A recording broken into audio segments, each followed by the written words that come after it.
Good afternoon. Hot day today. It is about 100 degrees right now. There's actually some benefits to living in the suburbs and planting tropicals, that is. Just because most people don't know what these tropicals are, they tend to leave them alone. But there is one particular tree that, one type of tree that I have, which neighbors keep asking every time they swing by if that's what they think it is. So, I mean, when you look at it, I mean, you know, if you aren't familiar with these, you would have no idea that this is an inga, also known as an ice cream bean tree, native to the Amazon rainforest, specifically in the Brazil region, or even the Corriente mango. I mean, most of my neighbors have never seen a mango tree, so they have no idea what this is a mango. Awesome looking. Same with the Manila mango. I mean, they're walking by tropicals and they have no idea what they are.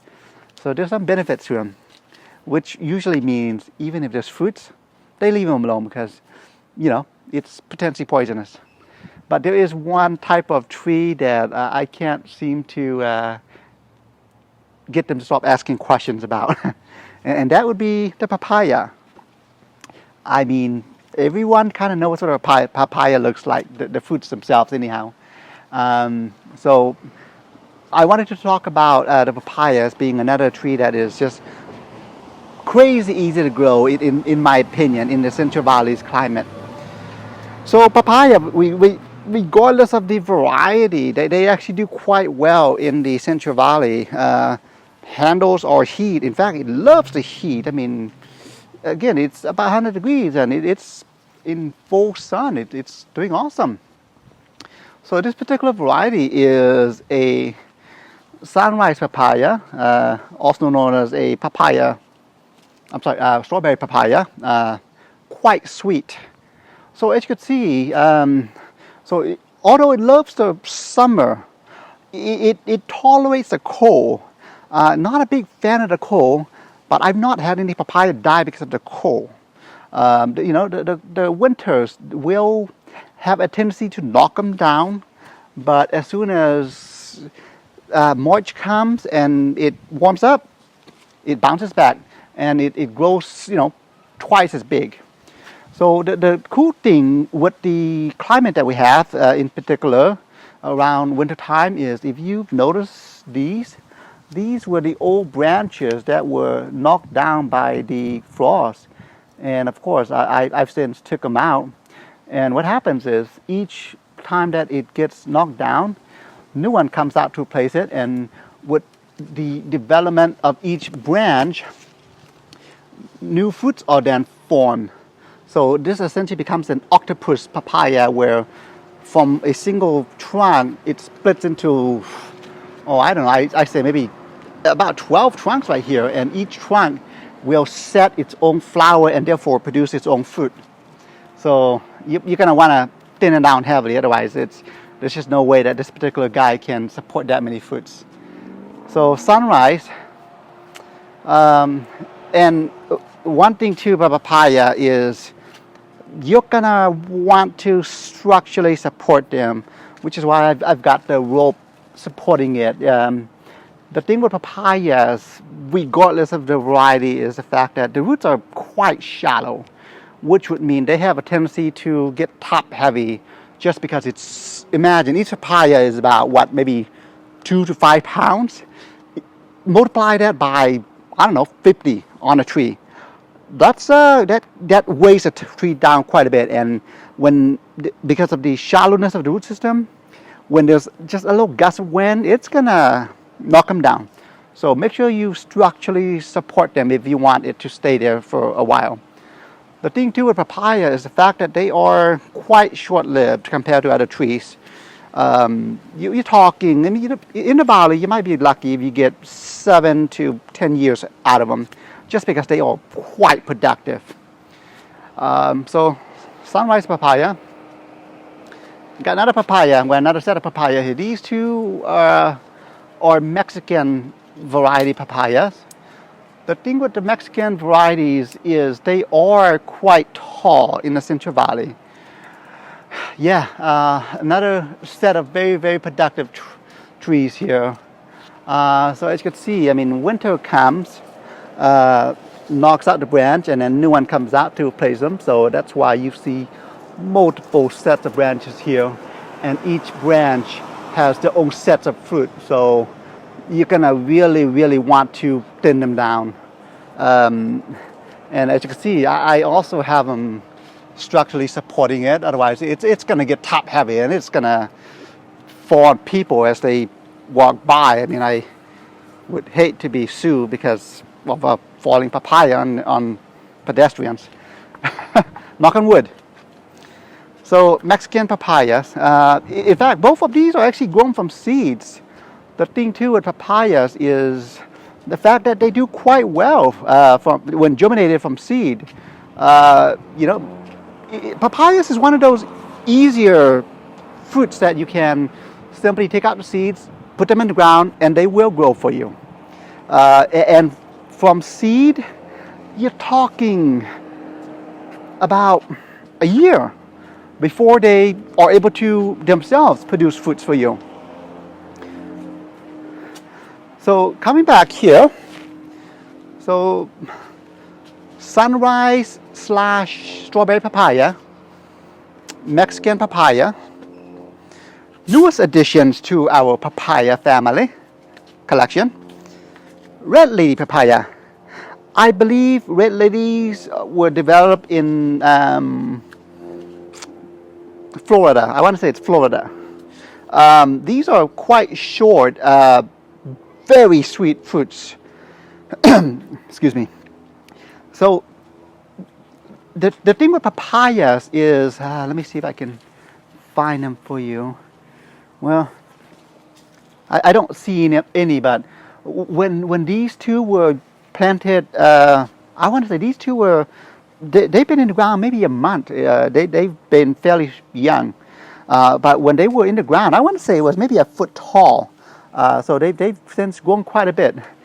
When they were young, the leaves were sun bleached as the weather got hotter.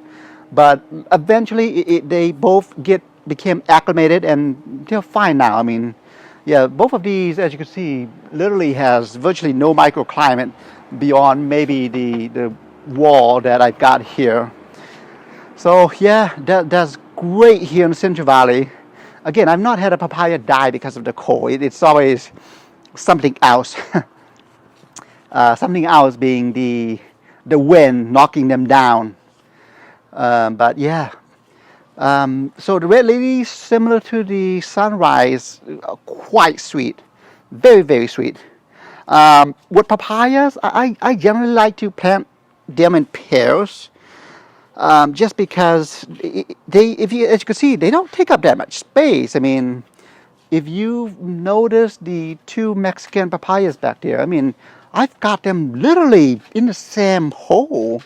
And they complement each other. They don't take up a whole lot of space. They do great together. It really doesn't help with the fruit pollination. I mean, each set of papaya alone is already so productive that you really don't need a second one. But I just like to plant them in pairs. Just, again, because it doesn't take up a whole lot of space.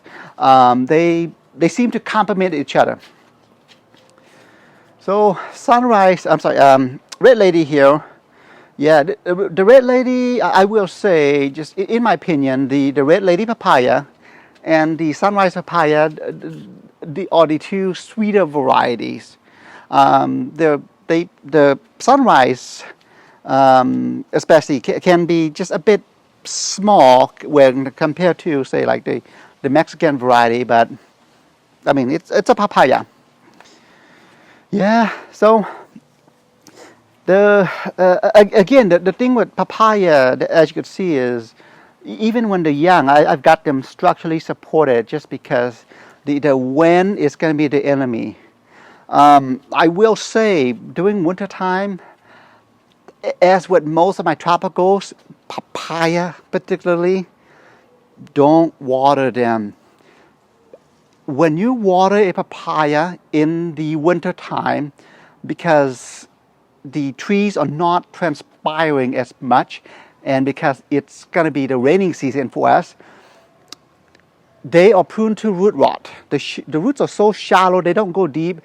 I mean, if you've got like a puddle of water on top of the roots, they're gonna root rot. So, which would mean your soil would be nice if it's well draining. Better yet, just don't water your papaya in the wintertime. This also goes with mangoes. That doesn't mean you shouldn't water it completely, just once in a while. But yeah, it's just you need to watch watering in the winter time. So papayas, I'm gonna take you to the back where I've got a few more examples to show you. Backyard. We're graced with the presence of that dove. That seems like he's trying to bounce on the wires, but yeah. Anyhow, going back to papaya, let me show you how extremely easy it is to germinate papaya from seeds. And in fact, most papayas are germinated from seeds. When you are germinating a papaya from seed, with most store-bought papayas, they're likely going to be either hermaphrodites or female papayas, which are the fruit-producing varieties. So this is how easy they are to germinate from seed. I mean, each papaya, if you can imagine the number of seeds that are in a papaya, even if you get like 25% success rate, assuming a papaya has 200 seeds, even at 25% success rate, you're talking 50 papaya seedlings. So, and all you need is really just one to last your lifetime. So yeah, these are actually red lady papayas that, in my Florida trip back in April, snuck it in the plane, and here, scratch that. I probably shouldn't have incriminated myself there. But anyhow, that's how easy they are to grow from seeds. Yeah. In fact, the sets that you saw there all came from this section. Put the seed, we didn't even bother to sow it. We just literally put on top of it, and they all started growing. And so we just dug it up and separated them. I mean, I don't know what to do with the papayas, but here they are, red ladies. So, you know what? Hold on. There are more papayas back here. Yeah, just because we got so many of them, we just have them all over the place. We don't really have a plan yet on how to handle them, but as you can see, yeah, these are practically volunteers. I mean, we just ate the papaya, tossed the seeds here and there, and who knew, they started growing. So papayas, again, a couple of pointers. Even when they're young, even when they're like that, they actually can handle our sun. I mean, as you can see, the containers that I have over there are practically in full-day sun, and yet they take it. I mean, they've been able to handle the sun without any issues. So that's the cool thing about papayas. So just a recap. Germinates quite easily from seed. Usually a year, maybe a year and a half from seed, it will start producing fruits for you. And once that process starts, I mean, it's gonna be, you're getting papayas year round. Wintertime, cut back on your watering. They are prone to root rot. We'll prefer some soil that is well draining, which would translate to you incorporating maybe some sand in there just to help out with the drainage. But beyond that, they do quite well in our clay soil. especially with our the pH that we have. I mean, they seem to be doing okay. So anyhow, yeah, that's papaya for you. All right, have a good afternoon.